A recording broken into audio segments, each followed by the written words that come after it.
बिस्मिल्लाहिर्रहमानिर्रहीम, अस्सलाम वालेकुम। Welcome to home cooking expert. Ramzan का महीना आ गया है और हर घर में समोसे और पकोड़े लाजमी बनते हैं, और इसके साथ चटनी ना हो तो अफ्तारी में ज़रा भी मज़ा नहीं आता। तो आज मैं आपको खट्टी मीठी चटनी घर पे बनाना बताऊंगी, जो कि आप दही बल्लों में भी इस्तेमाल कर सकते हैं। इसके लिए जिन चीज़ों की ज़रूरत है हम वो देख लेते हैं। सबसे पहले मैंने एक पाव खजूरें ली हैं और थोड़ी सी मैंने इमली ली है, जिसे मैंने 1 घंटा पहले पानी में भिगो दिया था। अब इसमें 2 गिलास पानी मज़ीद डालकर इसको चूल्हे पर पकने के लिए रख दूँगी। तकरीबन इसको 15 मिनट के लिए मैं इमली को पकाऊंगी, ताकि ये अच्छे तरीके से नरम हो जाए। इसको 15 मिनट हो गए हैं पकते हुए। तो अब मैंने इसमें से इसकी गुठलियाँ भी निकाल दी हैं, और ये सारा इसका पल्प सा मैंने तैयार कर लिया है। ये आप देख सकते हैं। आप चाहें तो पहले भी गुठलियाँ निकाल सकते हैं, लेकिन मैंने थोड़ा सा पकने के बाद निकाली हैं, ताकि वो जल्दी से नरम होकर बाहर अच्छे तरीके से निकल आएँ। ये देखें, ये खजूरों की भी मैंने निकाल दी और इमली की भी मैंने निकाल दी। और खजूरों की निकाल कर मैंने इस तरह खजूरें छोटी-छोटी सी काट ली हैं, ताकि ये भी जल्दी से गल जाएँ। अब इन दोनों चीज़ों को मैं कम से कम 15 से 20 मिनट मज़ीद पकाऊँगी, ताकि ये अच्छे तरीके से नरम हो जाए। अब 15 मिनट के बाद हम खजूरों को चेक करेंगे। ये देखें, ये खजूरें कितनी अच्छी तरीके से नरम हो गई हैं।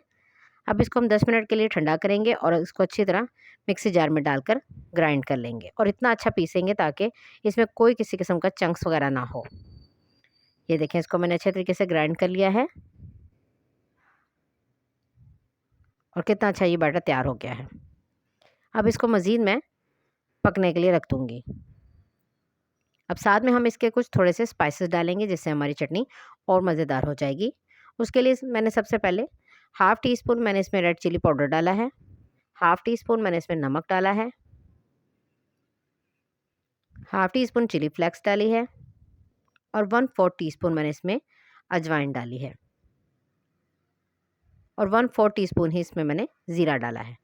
इन सब चीज़ों को अच्छे तरीके से मिक्स करूँगी और इसे मज़ीद पकने के लिए छोड़ दूँगी,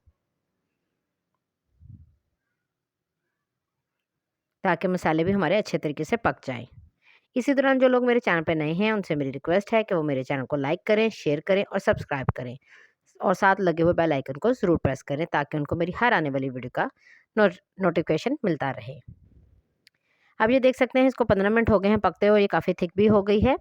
अब इसमें मैं एक कप के बराबर चीनी डालूँगी।